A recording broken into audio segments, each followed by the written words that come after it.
56 cast numéro 43. C'est plus le 42, c'est trop nul, je suis trop déçue, il est passé maintenant, c'est trop tard. Cette semaine, on va entamer le compte à rebours du domaine public 2015.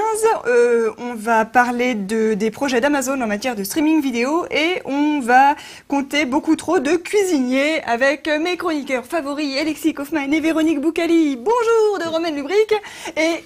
Mais c'est qui? Je sais pas, j'ai vu de la lumière, je suis rentré. Mais qu'est-ce que tu fais là? Waouh! Ouais, je sais. Bon, en même temps, Cario, bonjour. Bonjour Camille, bonjour. Je préviens, je suis complètement largué. Hein. Je viens tout juste de me remettre à l'ordinateur. J'avais un peu de mal à la souris là. D'accord. Enfin, oui. Donc tu sais pas en gros ce qui se passe dans les internets. Ah moi je lis ce qui est écrit. T'as préparé l'émission, je lis ce qui est écrit, c'est tout. Tu sais au moins ce dont on va pas parler. Alors, on va pas parler de l'association de défense de consommateurs CLCV. Tu vois, la consommation, logement et cadre de vie. Genre... Bah, le même. Qui sait, quoi.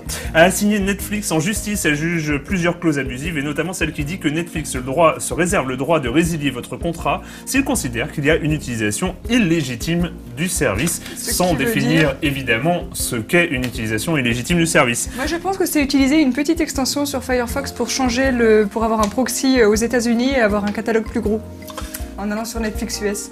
Ouais, mais est-ce qu'ils vont aller chercher ça? C'est pas pour donner des idées que je dis ça. Non, mais du tout. Cette clause est bien trop vague et peut donner lieu à de multiples interprétations selon, je rappelle le nom, CLCV, consommation, logement et cadre de vie. T'étais super. Merci. Le nouveau président de Wikimedia France, vous savez, celui qu'on a vu la semaine dernière et qui s'appelle Christophe Henner et qui nous racontait qu'il lançait le projet WikiCheese pour photographier en super qualité tous les fromages français et pour les mettre sur Wikipédia. Eh bien, ils ont lancé un Kiss Kiss Bang Bang pour avoir des sous-sous et ils ont déjà récolté 3 370 €, enfin hier en tout cas, pour un objectif de 5 000 €. Et donc le principe c'est que si vous mettez au moins 60 €, vous êtes invité à une soirée dégustation photographie. Ça c'est cool. On les photographie après on les mange. Ah oui, c'est dans ce sens-là. Ça pourrait être rigolo dans l'autre sens en même temps. Le Parlement européen a adopté jeudi à une très large majorité une résolution appelant au démantèlement de Google, rien que ça, qui en fait il propose de séparer le moteur de recherche de toutes les autres activités de Google et puis en fait ça permettrait de résoudre le problème d'abus de position dominante qui Google est régulièrement confronté à ce genre de soucis, notamment par ses propres services dans les moteurs de recherche. Genre quand on cherche un vol, il met un comparateur de vol. Du coup ça fait chier les comparateurs de vol qui font que ça. Voilà. En parallèle, on peut aussi soutenir des initiatives comme Framasoft pour dégooglisons Internet. Au passage, effectivement. Ouais, mais alors on peut dire ça à chaque non-news, on n'a pas fini. Sachant juste pour terminer qu'il s'agit que le Parlement qui demande à la Commission de regarder ça un an de plus près, c'est pas fait, c'est pas... mais bon, c'est un acte politique quand même important. Le fondateur de Mega Upload, vous en avez sans doute déjà entendu parler, un certain Kim.com, il est un petit peu médiatique, il dit qu'il est ruiné et qu'il ne peut plus payer la caution pour lui éviter d'aller en prison en attendant son extradition. Et il dit voyager en jet privé et rouler dans des voitures immatriculées Dieu, défonce et mafia, ce n'était certainement pas le meilleur moyen de faire profil bas. C'est très mignon venant de sa part. Et finalement, il y a eu une contre-news, c'est qu'il va rester en liberté et qu'il n'aura pas besoin d'aller en prison. Donc il n'a pas besoin de payer sa caution. Mais c'est marrant parce qu'il a fait un gros mea culpa et c'est pas du tout le genre qu'on connaît de Kim.com. C'est bizarre. C'est assez rigolo. Dans un entretien au Figaro, Éric Denoyer, directeur général du nouvel ensemble SFR Numéricable, explique que le rachat de Bouygues Télécom n'est pas dans ses priorités. Ouais, ils viennent racheter SFR à l'instant. On regarde plutôt Free et Orange, on va... Ouais. Non, en l'occurrence, ils regardent Portugal Télécom parce que ça, par contre, ils sont en train de l'acheter. D'accord. Après l'IB. Les astronautes de l'ISS ont imprimé c'est toi qui le dis, ce genre de choses. Ont imprimé un logo en 3D dans la station spatiale. Non, mais ouais. C'est pas mes centres d'intérêt du tout. Donc sans l'aide de la gravité, ils ont quand même réussi à imprimer un logo en 3D. Belle perf qui devrait leur permettre à l'avenir d'imprimer des pièces de rechange pour faire leur réparation au lieu de se les faire envoyer depuis la Terre. C'est vrai que Colissimo ne livre pas. C'est une bonne idée. Oui, puis surtout que les fusées qui livrent, elles explosent en ce moment. Donc, Ah oui, c'est pas pratique. C'est vraiment pas pratique. Et la traditionnelle non-news dont on a lu que le titre, et c'est pas qu'on n'a rien compris, mais c'est que ça nous a fait rire bêtement et on n'a pas eu envie de lire la suite parce que c'était juste parfait comme ça. Un enfant pourrait mourir ou pas à cause du chiffrement dans iOS. Voilà, j'ai adoré. C'est vachement bien, non? C'était un titre. Surtout le ou pas. Un enfant pourrait mourir ou pas à cause de chiffrement dans iOS. C'était le titre d'un article. Ah ouais, non, c'est magique. C'est génial, non? Non, il faut pas lire l'article. Non, non, faut juste comme ça, c'est parfait. Faut toucher à rien. On touche à rien. Bon, sinon, l'actu, c'est Amazon, mais on va peut-être échanger. Ah, je reprends ma place. Oui.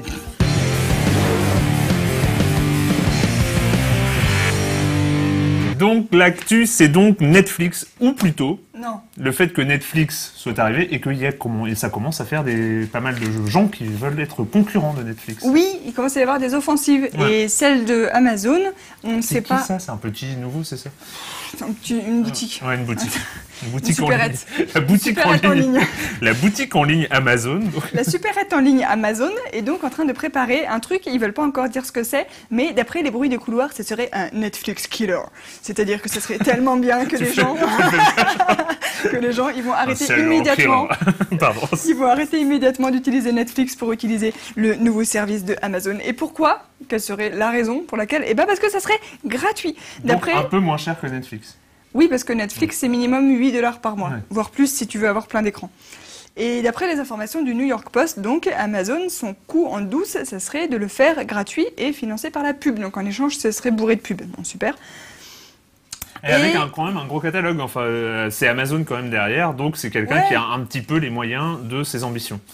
Oui, enfin ils sont en train de le monter, mais ça va arriver. Pour l'instant, le catalogue de Netflix en France, il ressemble à rien non plus, donc ça leur pose pas de problème. Donc là, les rivaux, enfin aux États-Unis en tout cas, c'est Hulu et Netflix. Ils ont tous les deux un abonnement à 8$.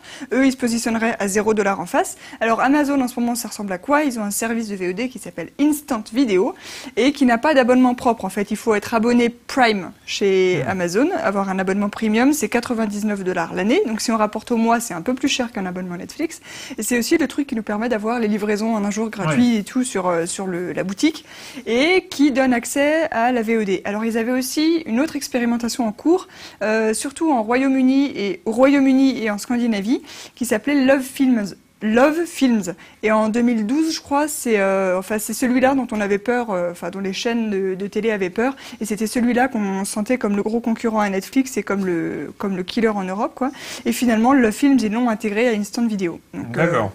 On en est là et on attend de voir ce et que là, ça va. Là où on voit bien qu'ils marchent sur les pas de Netflix, c'est qu'ils commencent aussi à produire leurs programmes, ils commencent aussi à faire des outils qui servent à ça. Ils ont des séries qui s'appellent Alpha House ou Betas, ils ont une box et une clé HDMI, un petit peu comme la Chromecast de Google, qui s'appelle Fire TV pour lire des contenus en streaming sur les télé HD en les branchant dessus.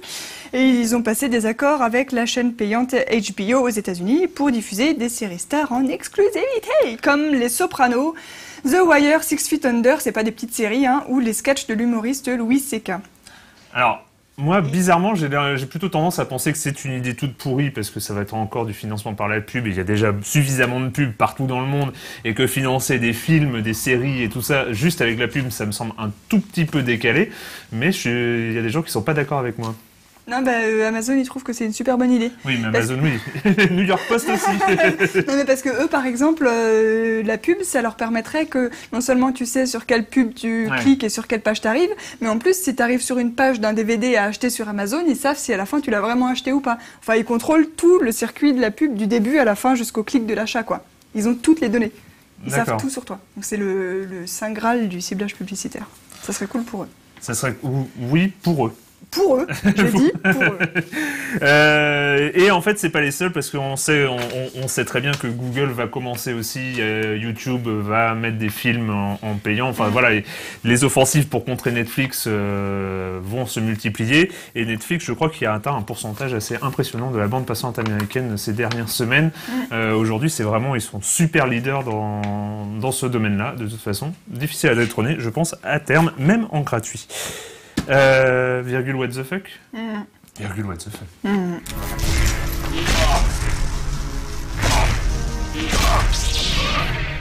You underestimated me. I underestimate nothing.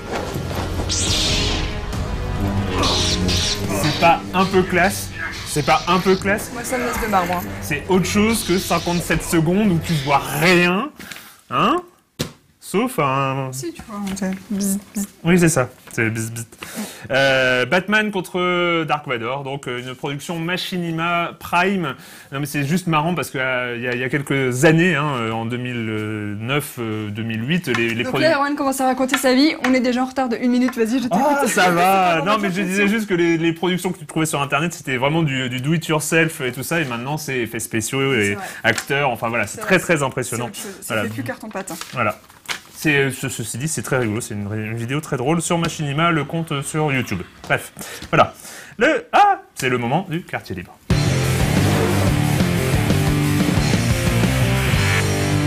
Bonjour les amis. Bonjour. Comment ça va? ça va Ouais, bien. je reviens, hein, mais ici ça a pas changé ici. Ça a vachement changé, arrête. Oui, c'est vrai. On non, a mais- vieilli et tout.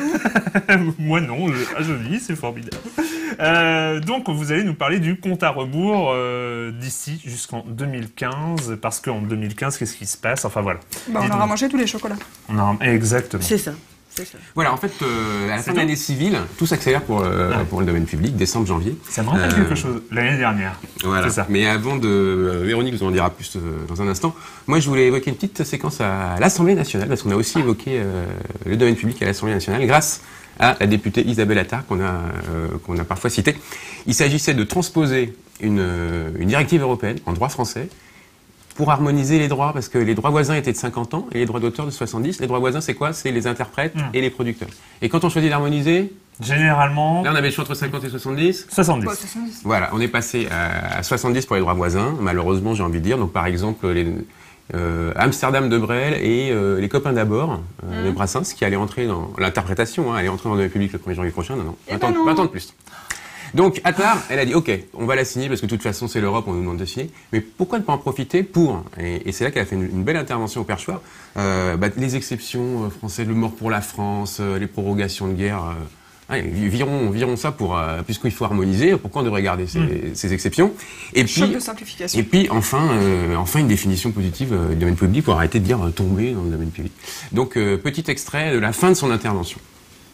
Le domaine public est une source inépuisable de création majeure. Il est plus que temps de le reconnaître dans notre droit.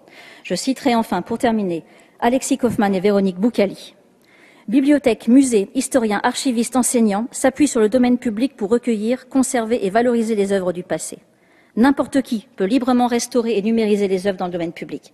Le manque de définition positive peut avoir un impact négatif sur la préservation du patrimoine culturel, dès lors que les bibliothèques ne peuvent pas numériser certaines de leurs ressources et que les musées ne peuvent pas publier certaines de leurs archives, documents, photographies ou vidéos.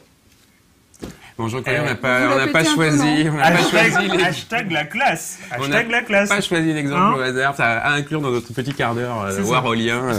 Enfin, toujours est-il que Vous nous mettrez bien cette vidéo en premier dans l'émission. tous les amendements qu'elle a proposés ont été rejetés, malheureusement, et ce qui fait que de guerre lasse, à la fin de la session, nouvelle et dernière intervention d'Isabelle Attard. Je voudrais juste préciser, parce que nous en avons parlé pendant bientôt 1 heure dans cet hémicycle, que le droit d'auteur n'est pas destiné à rémunérer ad vitam aeternam les descendants, les petits-enfants, arrière-petits-enfants et arrière-arrière-petits-enfants des auteurs et créateurs. Il a été créé dans le but, et notre rapporteur l'a rappelé, au moment de la Révolution, pour permettre à l'auteur de vivre de son travail et de ses créations. Jusqu'à quand allons-nous, jusqu'à quel moment, quelles limites fixons-nous à cette rémunération grâce aux droits d'auteur? Je veux dire que si nous avons aujourd'hui, c'est un sujet important, j'espère que vous le reprendrez, en tout cas dans le futur projet de loi création, et que nous aurons l'occasion d'en discuter ensemble. C'est une notion qui est cruciale. Aujourd'hui, nous avons des personnes, comme les ayants droit de Tintin, pour ne pas les nommer, qui utilisent toutes les ficelles de l'arsenal juridique pour essayer de faire durer cette période où ils se comportent comme de vrais rentiers par rapport à l'œuvre d'Hergé. Ils n'ont rien à voir avec l'auteur, ils ne l'ont jamais connu, et pourtant, aujourd'hui, ils essayent de vivre du travail d'un auteur. Il ne s'agit plus d'une rémunération d'un auteur pour ce qu'il a fait, il s'agit là d'un abus complet d'un système en essayant d'allonger encore ce droit d'auteur. Nous sommes à 70 ans aujourd'hui. Je vous l'ai dit, nous voterons quand même ce projet de loi, même si philosophiquement, je suis contre le fait qu'on allonge et qu'on n'arrête pas d'allonger cette période. Peut-être que demain, les descendants de Disney nous imposeront via TAFTA et autres accords, que nous irons jusqu'à 100 ans de droit d'auteur pour rémunérer les arrière-petits-enfants. Je ne suis pas d'accord avec ce principe. Je pense qu'il faut revenir aux fondamentaux tels que l'avait défini Victor Hugo en 1878. Et les fondamentaux, c'est de faire en sorte que les auteurs puissent vivre de leurs œuvres et qu'ensuite elles s'élèvent et non pas tombent dans le domaine public et que la création française et autres internationale puisse créer à nouveau sans avoir à négocier un bout de gras avec de soi-disant ayants droit qui n'ont jamais connu l'auteur. Je vous remercie. Voilà. Pugnace, hein, voilà qui est bel et bien dit. Et Pugnace, Isabelle Attard, bon, donc occasion manquée, mais... Dans une Assemblée nationale pleine à craquer. Voilà, en tout cas, rendez-vous est pris pour la prochaine étape, ça pourrait bien être le fameux... la fameuse loi création qu'on attend depuis le rapport Lescure, qui, peut-être en 2015, who knows. Donc. Et alors justement, en 2015, il va y avoir à nouveau toute une série d'artistes qui vont voir leurs œuvres s'élever dans le domaine public. Et à cette occasion, on voulait juste évoquer la 3e édition du calendrier de l'Avent du domaine public qu'on avait déjà évoqué la dernière fois. Les petits chocolats du domaine public. Voilà, c'est ça. C'est tout petit rappel sur son fonctionnement. C'est un calendrier de l'Avent laïque, puisqu'il s'agit en fait de dévoiler chaque jour de décembre un auteur dont les œuvres, justement, entreront dans le domaine public en 2015. Et c'est un calendrier de l'Avent généreux, puisqu'il va au-delà du 24 décembre, mais jusqu'au 31 décembre. Ça en fait plus. Ça en fait plus. Et comme les éditions précédentes, pour chacun des auteurs, de façon collaborative, il y a une petite notice sur eux, une petite présentation. Alors cette année, c'est plutôt une belle promotion. On va voir juste les visages et certaines œuvres des nouveaux entrants du calendrier de l'Avent 2015. À vous de les deviner. Oui, si vous devinez quelqu'un, allez-y. Le mec là, je vois, mais non, il est facile. C'est pas évident, hein. Non. Alors justement, on a fait un mix. Calas. Alors Calas, c'est pour évoquer les droits voisins, justement. Donc on a pris des auteurs peut-être très connus, d'autres un petit peu moins, des étrangers, des Français, des femmes, des hommes. Voilà, on a essayé. Alors le 25 décembre, il y a le 50 €. Le 25 décembre, il y a un spécial Selfie Monkey, justement, pour évoquer les problèmes juridiques. Et ça, c'est le nouveau site du calendrier de l'Avent du domaine public, avec une petite fenêtre qui s'ouvre donc tous les jours de décembre. Voilà. Juste une petite insiste, c'est que la musique, elle est de Cyber SDF, alias Laurent Seguin, que vous aviez accueilli l'année dernière, président de la FUL. Oui. Il fait de la musique sous Creative Commons by. Il y en a plein d'ailleurs sur Internet à aller découvrir. Et donc cette année, on a fêté le début du calendrier de l'Avent au NUMA, donc lundi soir, lundi 1er décembre. Et à cette occasion, on a découvert le premier nom du CRU 2015 du domaine public. Donc on a montré cette petite vidéo pour le présenter. Je pense que vous reconnaissez l'auteur en question. Vu, hein, pas très connu, puis c'est une œuvre qui coûte pas grand-chose non plus. Et en fait, c'est pour montrer justement que Internet et les internautes n'ont pas attendu que Munch, allez, je dis le nom, moi je suis plus Munch maintenant. Plus Munch, mais... Voilà. Ils n'ont pas attendu que Munch entre dans le domaine public pour remixer l'œuvre la plus connue, c'est-à-dire le CRI. Disney remixé avec Munch. Il y a un truc comme ça qui se passe. C'est ça que je l'ai mis, ça c'est du crochet. Voilà. Ça c'est des sushis. Oh bien. Donc Munch. Et voilà, un petit clin d'œil pour Camille. Un cat bombing. Et donc pour nous, ce calendrier, en fait, c'est la préface d'un grand événement dont nous allons annoncer la création aujourd'hui. Voilà, on s'y emploie depuis plusieurs mois maintenant. On a ce beau projet de créer un festival du domaine public en janvier 2015. Yes. Ce sera sur 15 jours, les 15 derniers jours du mois de janvier. on peut suivre l'avancement du projet sur festivaldomainepublic.org. Et on a déjà commencé à travailler dessus, et notamment sur le programme. Et on est en collaboration avec une école d'art et technique, l'ESAT, grâce à Wikimedia France qui nous a mis en contact, avec un prof exceptionnel de graphisme et de design et qui s'appelle Nicolas de Parlemer. Et ce sont les étudiants qui travaillent sur le visuel, sur l'affiche, sur le logo du festival. Voilà, donc c'est ce qu'on voit dans la petite vidéo. Donc ils nous présentent régulièrement leurs travaux. Ça, c'est le prof justement qui est en train de présenter et commenter leurs trouvailles en fait. Et nous, on est censé choisir. Trop bien. Ouais. Voilà, c'est très difficile. Les logos, là, le C1C qui s'ouvre à la manière Mondrian.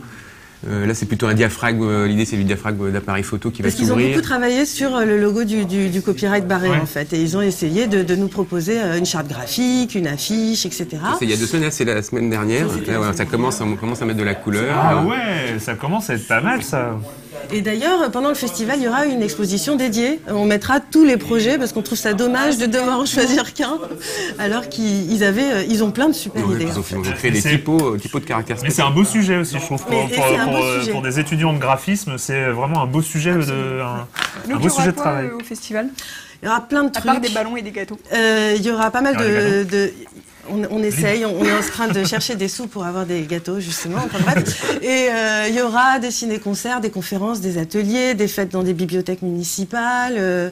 Des rallyes photos, 25 événements dans 20 lieux différents, 30 structures impliquées, 50 intervenants, etc. etc. Ouais. Eh ben, voilà, vous avez encore du boulot. On a plein de travail. Et la dernière date, c'est un festival, un événement hors les murs, ça va être à Bruxelles, qui fêtera aussi son domaine public en février. Et dans cette optique-là, parce qu'il y a plein d'événements qui se font autour du domaine public en Europe, et nous, ce qu'on aimerait bien à terme, c'est de pouvoir créer ces petits festivals un peu partout, quoi. Et notamment s'inspirer du modèle de ce qui a été fait à Turin l'an dernier, qu'on voit ici. Ça a été fait au Polytechnico, c'est-à-dire l'espèce de fac de sciences. Ils sont aussi en collaboration avec une école de théâtre. Et ils font plein d'événements, notamment théâtraux, autour du domaine public avec des jeunes. Voilà. Eh ben, formidable. Formidable. Ça me semble pas mal tout ça. Eh ben bon courage, et puis de toute façon on sera amené bien sûr à en reparler dans le 56cast en janvier. Vous nous tiendrez au courant, on parlera de tout le programme, de tous les événements, de tout ça. Mais je sais, Camille, tu me regardes avec un œil accusateur, que je te connais bien comme ça. C'est le moment. C'est le moment de de vous dire merci. D'abord, voilà, c'est ça. Non, mais c'est le retour, c'est pas grave. J'ai retrouvé les marques. C'est le moment des cuisiniers. Des cuisiniers, voilà, et du potager du web avec beaucoup trop de cuisiniers.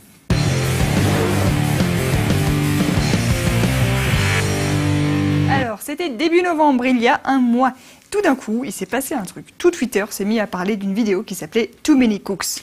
Et tout Internet s'est mis à titrer 15 raisons pour lesquelles vous devez absolument voir cette vidéo qui va bouleverser votre vie.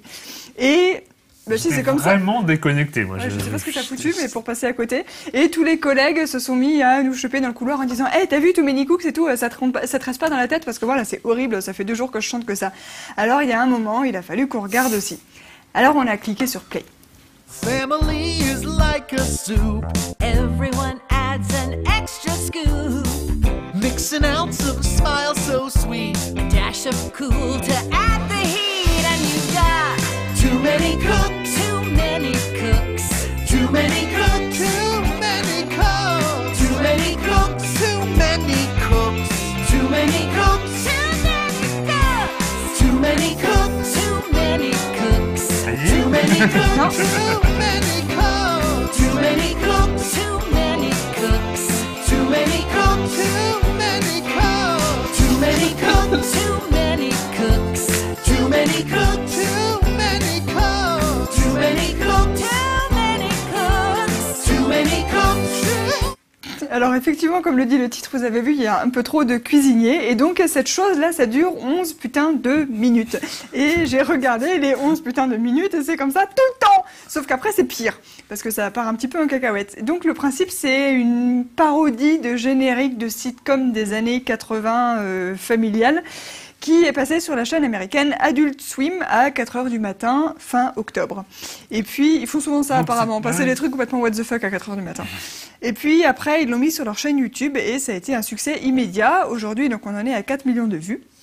Et bien sûr, le grand jeu consiste à reconnaître absolument toutes les références qu'il y a dans cette vidéo. Alors les gens s'engueulent, mais non, ça c'est telle série, bien sûr, c'est pas celle que tu dis, rien à voir. C'est vraiment naze en sitcom des années 80, je suis désolée mec.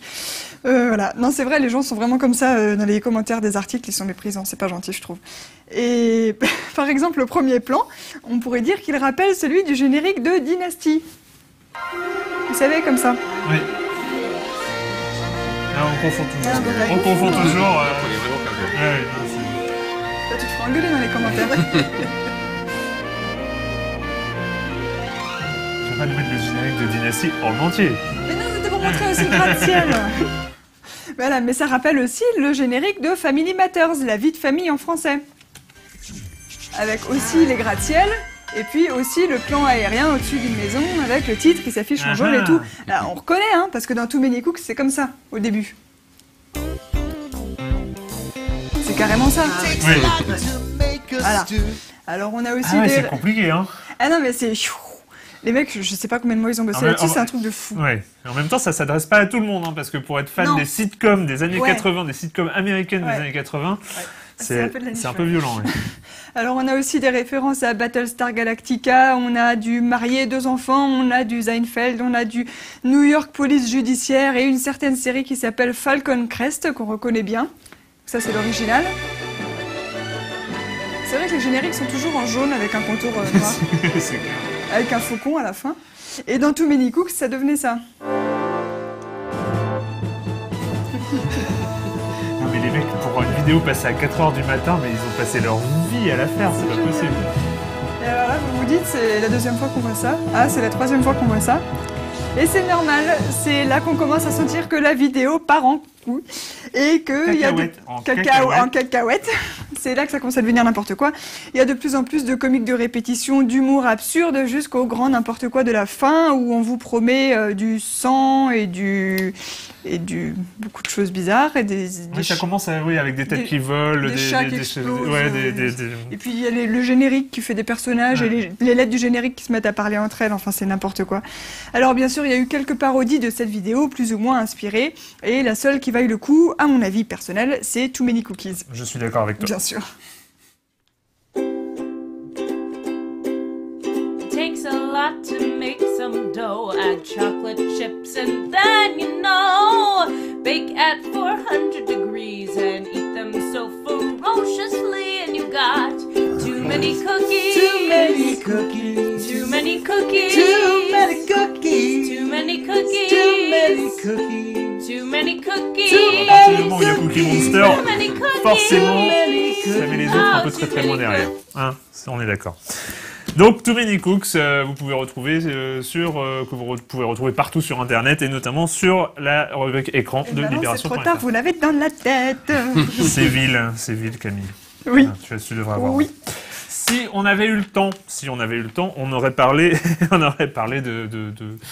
Oh, c'est tellement drôle. Non, mais c'est le DM fail. Le DM fail, c'est classique, hein. Le DM fail, c'est on veut envoyer un message privé sur Twitter et à la place d'utiliser la fonction message privé, on tweet. Ce qui est ballot, ce qui arrive beaucoup souvent quand on veut pas le faire, évidemment. C'est notamment pas des hommes politiques. Hein. Notamment le certain Éric Besson à l'époque. Je suis épuisé, je rentre me coucher avec toi. Avec toi, point d'interrogation. Celui-là, il est resté devenu culte dans l'histoire, la jeune histoire de Twitter. Et alors là, dépassé, mais à des années-lumière devant, nous avons quand même le nouveau responsable financier de Twitter. Le directeur financier de Twitter, Anthony Noto, qui tweet publiquement « Je pense que nous devrions les racheter. Il est sur ton agenda pour le 15 ou le 16 décembre. Il faudra le convaincre. J'ai un plan. » Et moi, j'ai trouvé ça... Alors, c'est tellement génial qu'on se demande si c'était pas fait exprès. Pour faire monter la mayonnaise. Tu penses ?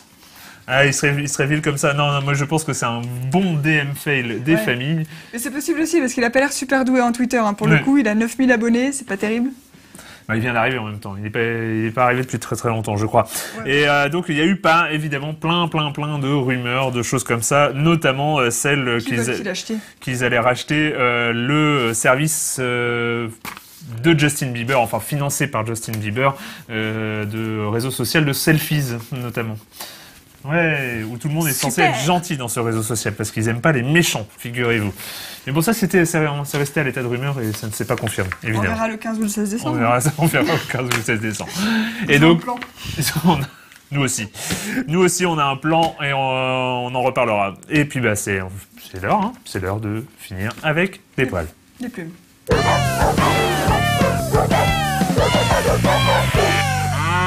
Oui, non, des plumes parce que c'est un perroquet qui prend une douche et qui est filmé par un certain Joseph Freiman.